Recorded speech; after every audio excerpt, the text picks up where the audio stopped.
ہم سب کو اپنی بابرکت کتاب قرآن کریم کو تراویح کی شکل میں سننے اور سنانے کی توفیق مرحمت فرمائی۔ یقیناً اس مالک و مولا کا بے حد احسان و کرم ہے، ورنہ کہاں ہماری حیثیت، ہماری طاقت کہ اس بابرکت کتاب کو ہم سنا سکیں۔ ہم جیسے گناہ گار آدمی اس کتاب کو پڑھ لے، یہی اللہ کی بہت بڑی رحمت ہے۔ اللہ تبارک و تعالی نے قرآن کریم میں ارشاد فرمایا، لو انزلنا هذا القرآن على جبل لرأيته خاشعا متصدعا من خشية الله۔ اس آیت کریمہ سے قرآن کریم کا ہمیں عظمت اور قرآن کریم کی طاقت کا پتہ چلتا ہے کہ اللہ تبارک و تعالی نے جو اس قرآن کریم کو دنیا میں نزول فرمایا، تو اسی قرآن کی ایک آیت ہے، لو انزلنا ھذا القرآن، کہ اللہ نے فرمایا کہ اگر اس قرآن کو میں پہاڑ کے اوپر نازل فرماتا، اگر اس قرآن کو میں پہاڑ کے اوپر نازل فرماتا، علی جبل لرأیتہ خاشعا، تو وہ پہاڑ تب کپانے لگتا یہاں تک کہ ریزہ ریزہ ہو جاتا۔ یہ قرآن کا مقام ہے۔ آج میں قرآن کی عظمت کو لے کر اس لیے کچھ وقت آپ سے لے رہا ہوں، کچھ باتیں آپ کو بتانا چاہ رہا ہوں کہ میرے پیارے بھائی، آج قرآن سے ہم لوگ بہت دور ہیں۔ آج ہماری زندگی میں قرآن جو ہے بالکل ایسے ہی ہے جیسے ہم اخبار پڑھتے ہیں، اور کہ اخبار کی اہمیت زیادہ ہے، قرآن کی اہمیت ہماری زندگی میں کم ہے۔ وجہ کیا ہے کہ ہم نے قرآن کو سمجھا نہیں۔ قرآن آج کہنے میں شرم آتی ہے کہ بہت سارے مسلمانوں کا گھر ایسا ہے جس گھروں سے قرآن کو ہٹایا جا رہا ہے، اور بہت سے لوگ اپنے گھر سے قرآن کریم کو لا کر مسجد میں اس لیے رکھ دیتے ہیں کہ حافظ صاحب، امام صاحب گھر میں قرآن رکھا ہوا ہے، کوئی پڑھنے والا نہیں ہے، جس کی وجہ سے بے حرمتی ہو رہی ہے، اسی وجہ سے میں لا کر کے قرآن کو مسجد میں رکھ دے رہا ہوں تاکہ مسجد میں کوئی حضرات پڑھے۔ استغفر اللہ! کتنی شرم کی بات ہے کہ یہ قرآن کریم جس کو اللہ تبارک و تعالی نے ہدایت کے لیے نازل فرمایا، یہ وہ قرآن ہے جس میں ہر ایک چیز کی ہمیں جواب ملتا ہے۔ اگر اللہ سے ہمیں کلام کرنا ہو تو ہم اس قرآن کو پڑھیں گے تو اللہ سے کلام ہو جائے گا۔ اگر اس قرآن کو ہم پڑھیں تو محمد رسول اللہ صلی اللہ علیہ وسلم کی سیرت کا پتہ چلے گا۔ اس قرآن سے اگر ہم پڑھیں تو محمد رسول اللہ کی صورت کا پتہ چلے گا، اور اس قرآن کو ہم پڑھیں تو شریعت اسلام کا پتہ چلے گا، اور اسی قرآن کو اگر ہم پڑھیں تو ہمیں زندگی کس راستے پر چلنا ہے، زندگی کس راستے پر گزارنا ہے، اسی قرآن سے ہمیں حق راستہ اور حق شریعت اور حق اسلام کا پتہ چلے گا۔ لیکن افسوس کی بات ہے کہ اتنی معتبر کتاب جس میں ہر ایک چیز کا راستہ اللہ نے، ہر ایک چیز کا جواب اللہ نے رکھا، اور اس کو اپنی زندگی سے دور کر دیا۔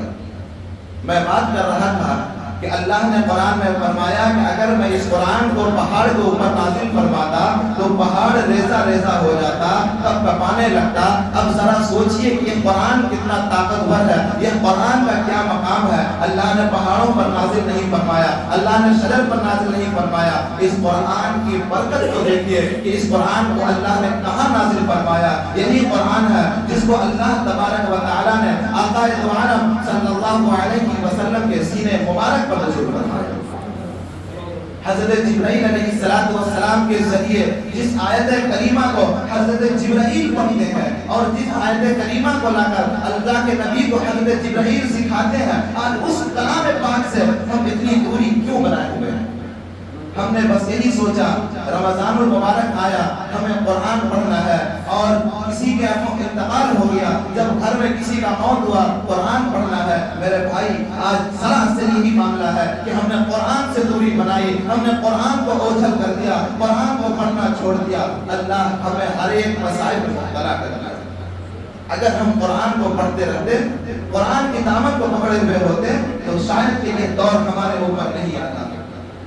آج ہم شوق سے انگلش کی کتابیں، سائنس کی کتابیں پڑھتے ہیں، پڑھیں، لیکن سب سے پہلے اپنے زندگی میں قرآن کریم جیسی تعلیم کو لائیں۔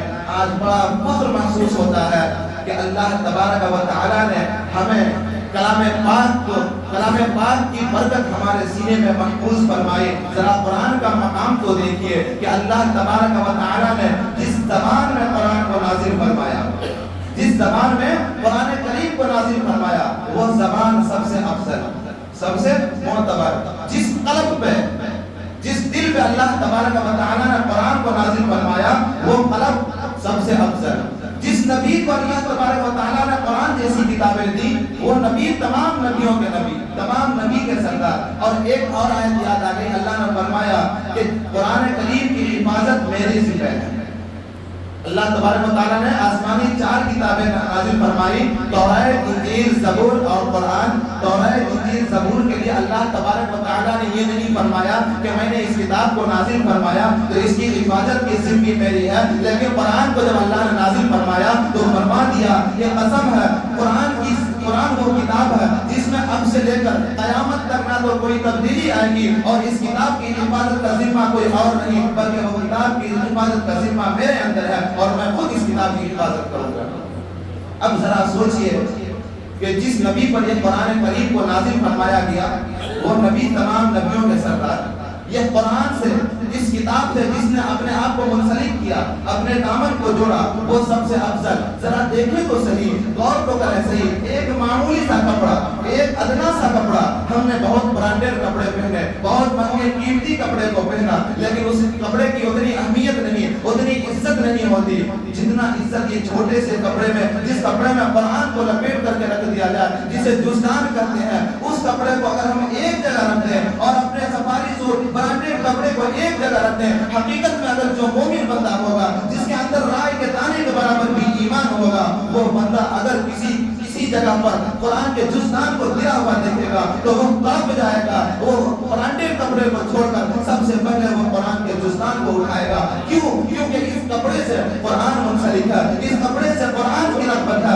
اس کپڑے میں قرآن کو لپیٹ کر رکھا جاتا ہے۔ ذرا پتا تو کرے، اب اس پر سوچے تو صحیح کہ وہ برانڈیڈ کپڑا دنیا ہی میں ہے، یہ برانڈیڈ ایسا ہے کہ یہ دیکھنے میں معمولی سا ادنا سا کپڑا ہے، لیکن یہ کپڑا قرآن سے نسبت کو جوڑ لیا تو اتنا مقام اس کا بڑھ گیا کہ اب کوئی ایمان والا، کوئی کلمہ پڑھنے والا بندہ اس کپڑے کو دیکھ کر یوں ہی نہیں چھوڑ سکتا، اور یہی کپڑا میدان محشر میں ہماری شفاعت بھی کرے گا۔ یہی لکڑی کا ریحل، معمولی سا جو لکڑی ویسٹ ہو جاتی ہے اس لکڑی کا ریحل بناتے ہیں۔ ہمارے گھر میں بڑے بڑے بیڈ ہوتے ہیں، لیکن قسم اللہ کی وہ بیڈ کا جتنا مقام نہیں ہوتا، اس سے 1000 گنا زیادہ یہ ریحل کا مقام ہے، کیونکہ اس ریحل کے اوپر ہم نے قرآن کو رکھ کر کے پڑھا ہے۔ اب ذرا سوچیں صحیح کہ جس زبان پر قرآن نازل ہوئی وہ زبان سب سے افضل، جس نبی پر قرآن نازل ہوا وہ نبی تمام نبیوں کا نبی، جس کپڑے میں قرآن کو رکھا جائے وہ قرآن سب سے افضل، جس لکڑی پر ریحل کو رکھا جائے وہ لکڑی سب سے افضل۔ تو جس بندے کے سینے میں قرآن کریم اتر جائے، اللہ جس کے قلوب کو قرآن سے منور کر دے، وہ کیا سینہ سب سے افضل نہیں ہوگا؟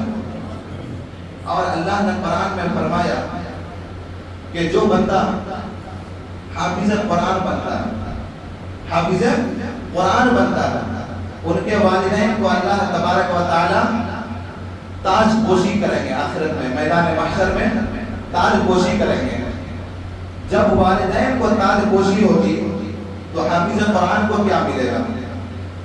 کیونکہ محنت تو حافظ قرآن کر رہا ہے، رٹ رہا حافظ قرآن، اور بچہ جب حفظ کرتا ہے تو کبھی اپنی چاہت سے، اپنی مرضی سے نہیں، والدین کے دباؤ میں، چونکہ چھوٹا سا بچہ ہے، اسے کیا معلوم کہ ہم کیوں رٹے، زیادہ محنت کیوں کریں، والدین کے دباؤ میں ان کی مرضی سے آ کر کے کرتا ہے۔